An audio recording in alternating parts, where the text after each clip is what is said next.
Hi there. For those of you who don't know me, my name's Catherine Baldwin and I live at the beach here in Dorset.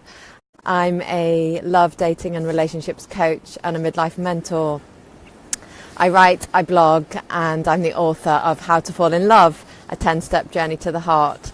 And I wanted to come down to the beach to read a little bit of my book to you as featured in Psychologies magazine in the December issue. So the book is called How to Fall in Love.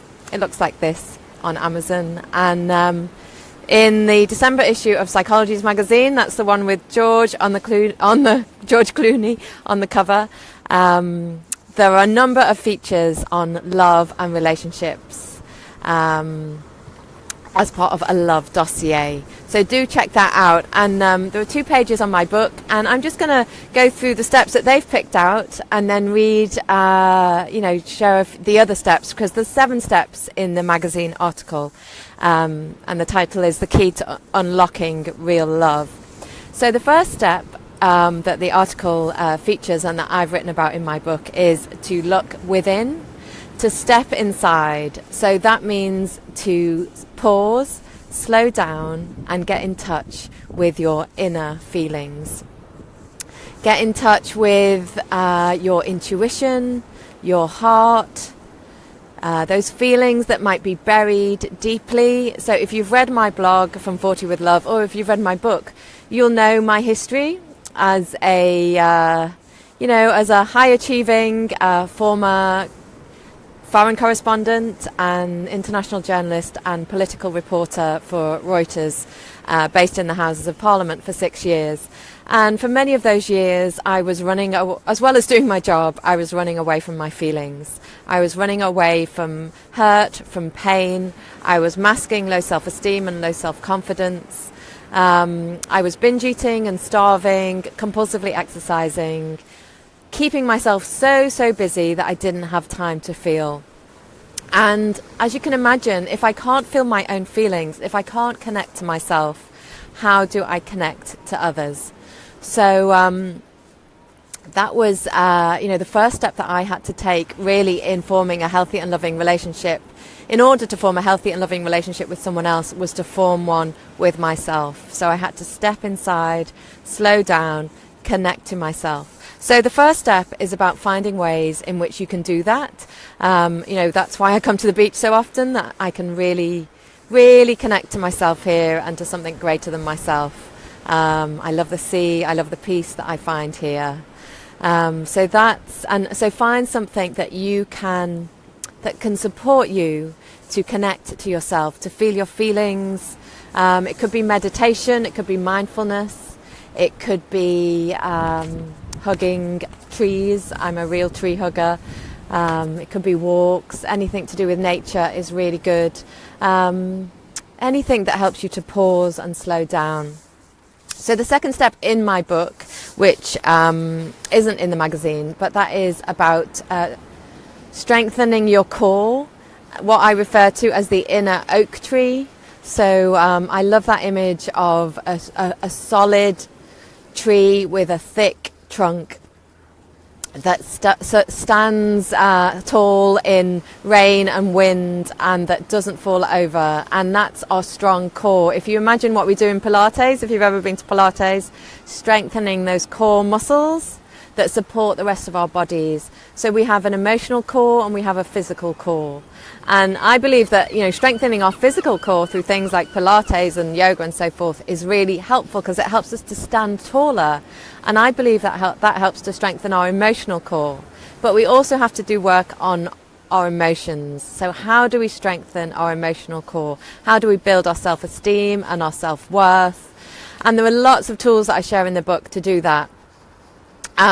Getting a support network, using affirmations, sharing with others, learning to really love yourself and build yourself up from the inside out. As you know, it's an inside job, not an outside job. So the third and fourth step, which are in the magazine, is about identifying unhealthy patterns and then changing those patterns. So again, if you know any of my story, I used to have lots of dysfunctional patterns in my life and in my relationships. So in my life, it was the real habits of overeating, not taking care of my well-being, eating instead of sleeping, and really not taking care of myself. So I had these patterns around my behaviors, but I also had patterns in relationships, being attracted to unavailable men, running away from men who were good for me, who were kind and generous and supportive and loving, but thinking that they weren't good enough, judging them as not good enough. Self-harming, really, in the way I treated my body and the way I conducted my relationships. So I needed to identify my patterns and understand where they come from. And obviously, this goes back a long way. In my case, it goes back to my childhood, to the messages that I picked up, or what I understood about my own self-worth and value from my childhood relationships. So when my father left and moved out of the family home and my parents divorced, I read something into that about my worth and my value and what I deserved. I also, in that moment, equated love with a man with pain, hurt, loss, abandonment. So why on earth would I want to do that again? So it was so much more convenient to go out with people who couldn't commit to me for one reason or another. Maybe they were already committed to someone else. Maybe they lived abroad. Maybe they were wedded to their job. They didn't have the emotional space to connect with me, and I didn't have it either. So we do this dance, this dance where I couldn't commit. I wanted them to commit. They couldn't commit either. When I say I wanted them to commit, I did on the outside, but on the inside, everything in me was screaming, no, I don't want to commit.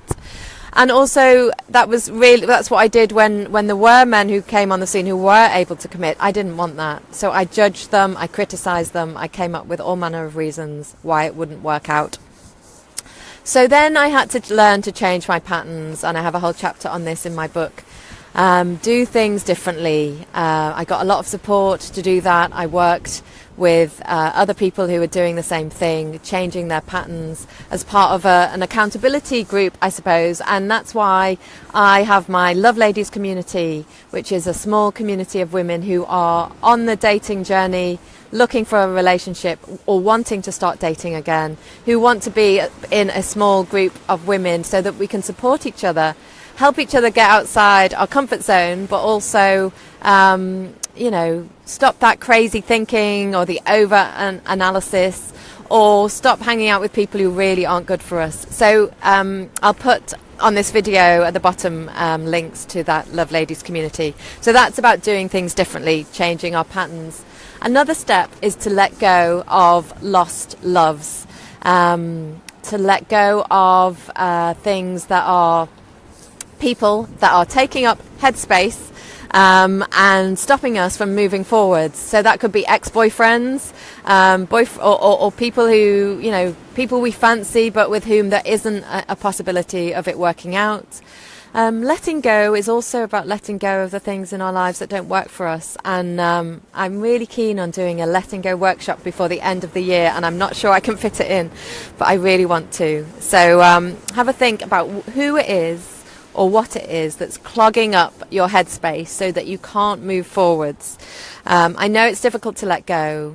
Letting go brings loss, but I believe if we can clear the slate, let go of the people that we're hanging on to that don't serve us anymore, that can't meet our needs, then we can move forwards with a clean slate. Another step is to understand your triggers.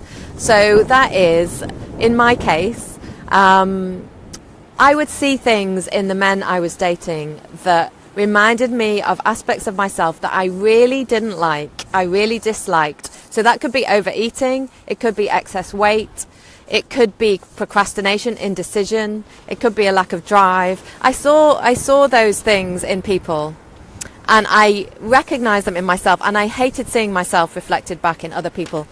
And it really triggered me. When I say triggered, it's like it pushed a button in me and I wanted to run a mile.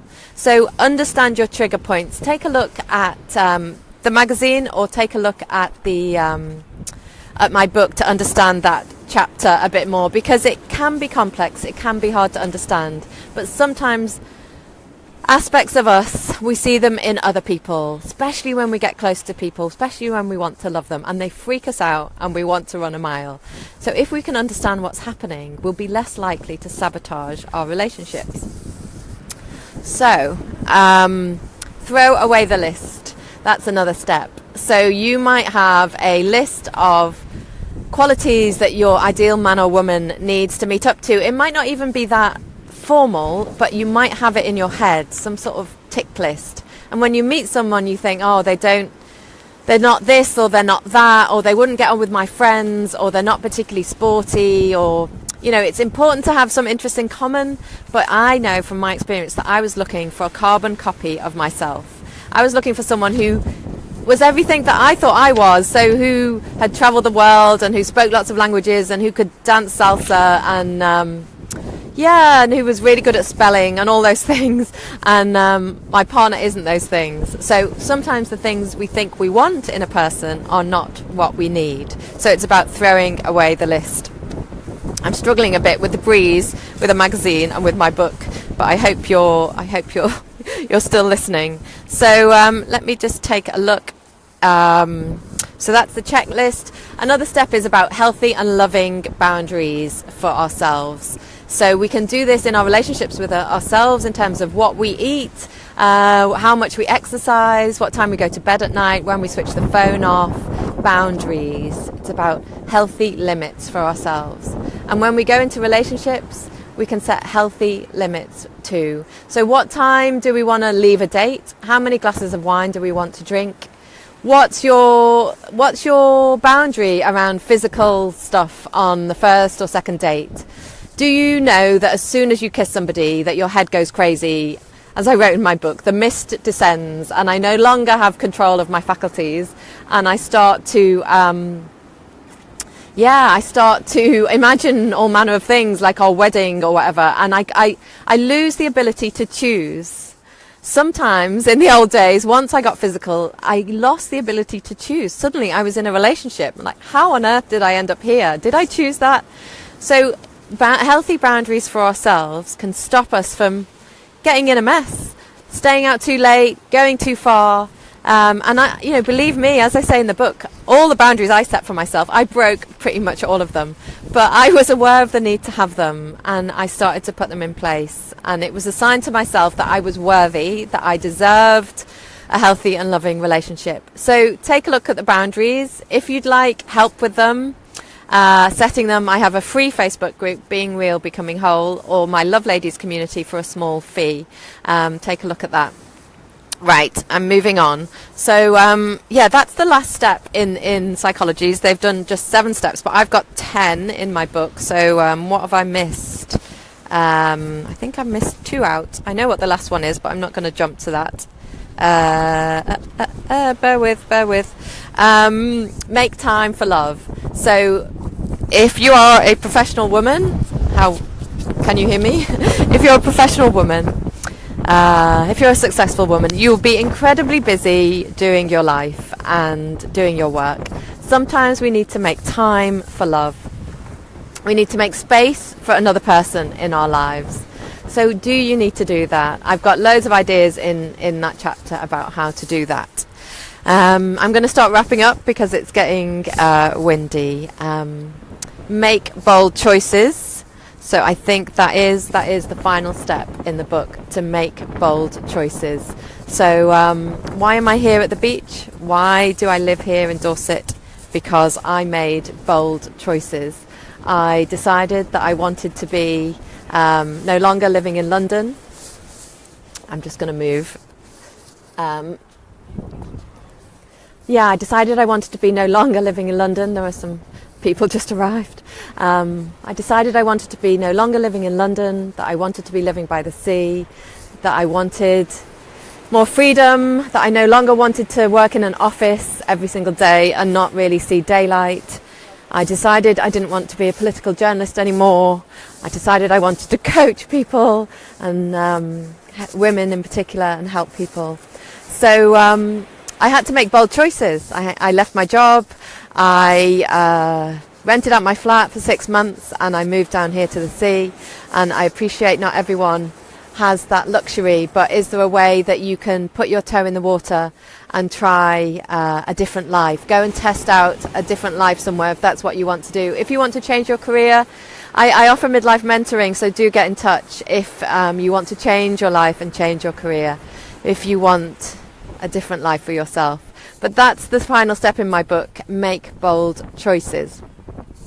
So that's the summary of my book that's featured in Psychologies in the December issue. And if you would like any more information or any more coaching, any one-to-one coaching or group coaching, go to howtofallinlove.co.uk. A few things that I've got going on. I run retreats here at the beach in Dorset in Bournemouth. So I've got one on November the 17th with just 2 spaces left. I have one on January the 12th. I have a How to Fall in Love course starting in January, so that's also on my website, which is a group course. I have my Love Ladies community, just £16 per month to join that group, and I have my free Facebook group, Being Real, Becoming Whole. Going forward, I've got some really exciting workshops in the pipeline. Women Who Roar, which is about speaking your truth, rocking the boat, saying what is on your heart. So look out for that. That's going to be early next year. And letting go. I'd love to do something on letting go. So do get in touch. Tell me what you think. My book is on Amazon, How to Fall in Love, a 10-Step Journey to the Heart. If you've read it or would like to read it, please leave a review. That would be amazing on Amazon. And yeah, thanks for bearing with me. I hope you heard me okay. And this is Catherine Baldwin signing off from the beach. Bye.